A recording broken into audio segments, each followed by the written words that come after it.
welcome everybody. Process Spotlight here. Hey, boy, we're going to have a very fast-paced show today. We've got a lot to talk about. We're going to talk about UFOs a little bit, and a lot of it, I think. And Doc, we got a couple of articles we're going to start with, I think. Let me read a verse here. In 1 Timothy chapter 1, I believe it's verse 4, neither give heed to fables and endless genealogies which minister questions rather than godly edifying which is in faith, so do. Boy, there's a lot in that verse. We could spend 15 minutes just talking about that. The difference between faith and fable, or faith and conjecture, or... Well, most people don't know what a fable is, so... Well, I define fables here in the book. I'm looking at the UFOs, true or false. We're going to be talking about some things in this book today. And I found in here that I had defined the word fable from Webster's 1828 dictionary as meaning a feigned story or a tale intended to instruct or amuse, a fictitious, notice that, a fictitious narration intended to enforce some useful truth or precept. Fiction in general, as the story is all a fable. In other words, a fable is something that's not true. Yeah, it's not true. It can be used to teach truth, but... usually it's used to just be humorous. Yeah. So this is, sadly, it's humorous when it ought to be serious. And we have found that the prophecy world, and I've been saying this for a couple of years now, maybe longer, the prophecy world has gone into sci-fi and fables, and fiction, and science fiction. And I agree. And now that recently these UFOs are in the news again, and I told everybody, as soon as America said that these are unidentified objects now in the sky, you knew it was coming back. I knew all the prophecy stations would suddenly be talking about UFOs again, and Nephilim coming back to the earth, and flying around in these spaceships with joysticks and steering wheels, and it's ridiculous.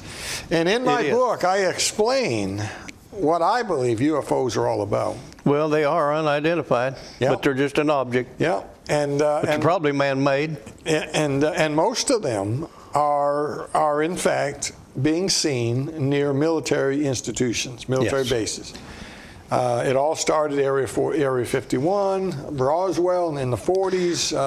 But in the world we're living in today, we've already seen that these unidentified objects can originate halfway around the world and make its way around. And it doesn't have to always be right next door to the military base, but it started as a military project. And we've talked about those little lights that they saw, or whatever they called them, off the Pacific Ocean. There was a warship there. They got it on radar, and they saw these things. And we all saw video of it.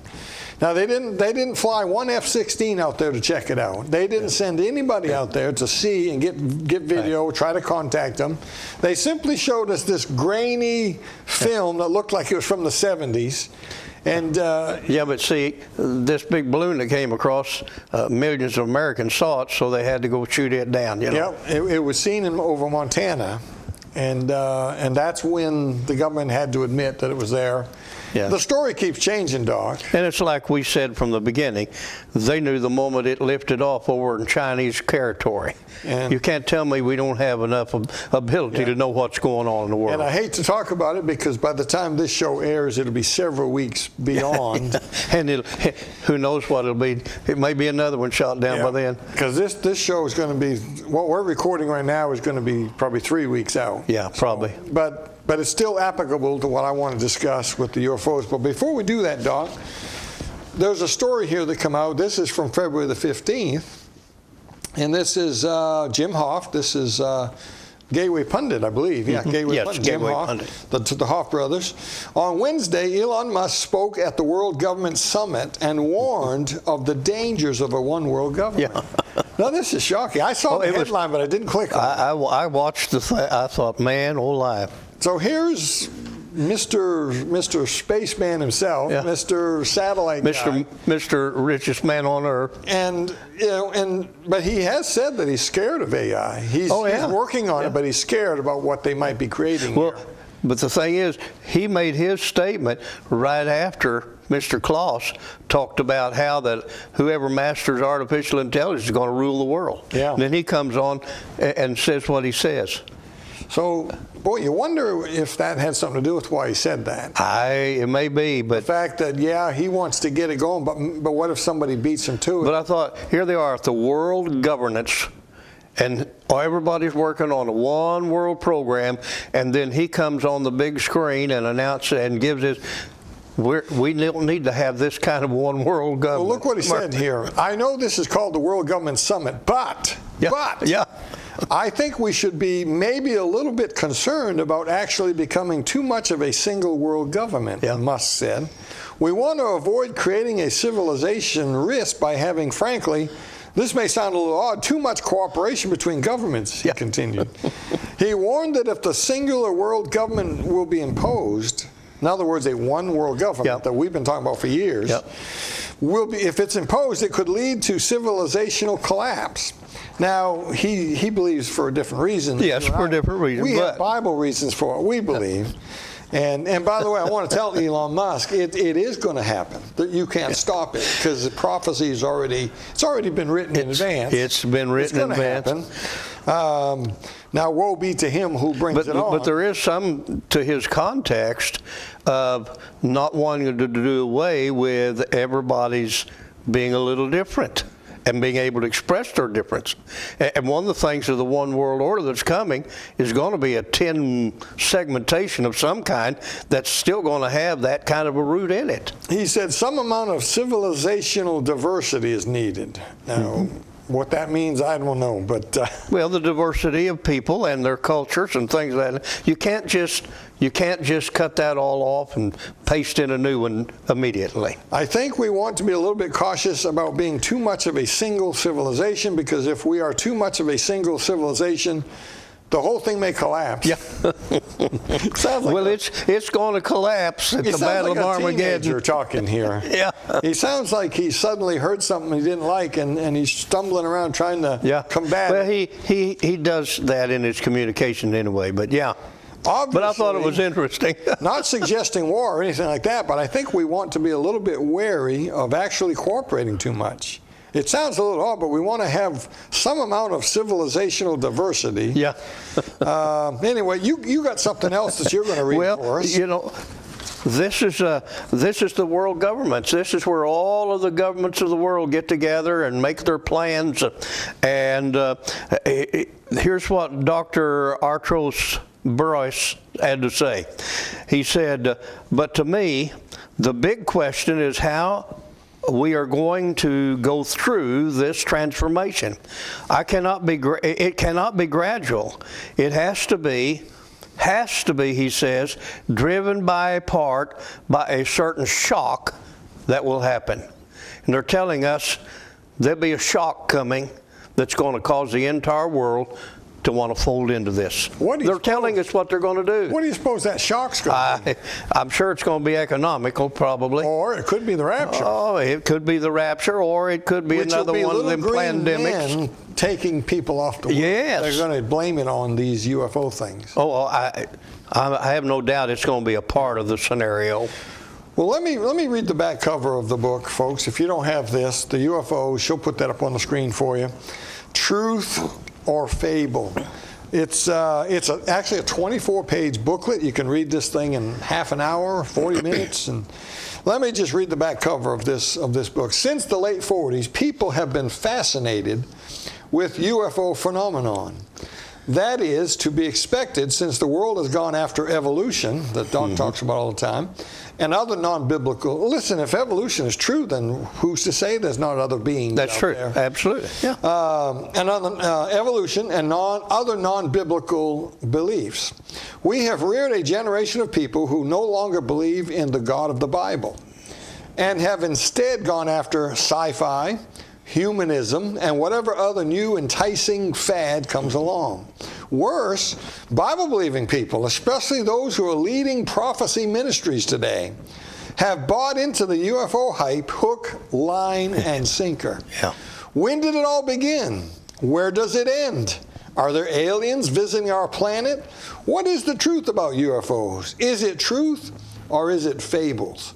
All this and more will be answered in this booklet, and it is.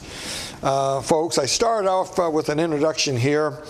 and I share some stuff that I don't have time to read in this short time we have here, but I share what they believe about UFOs abducting women, impregnating them. Oh, yeah. Oh, just crazy stuff. I mean, it's like watching a Hollywood sci-fi movie.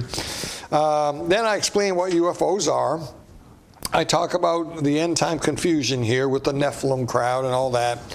But then I give something that I think that's going to be very helpful to people. I give the history of UFOs, the history of it all.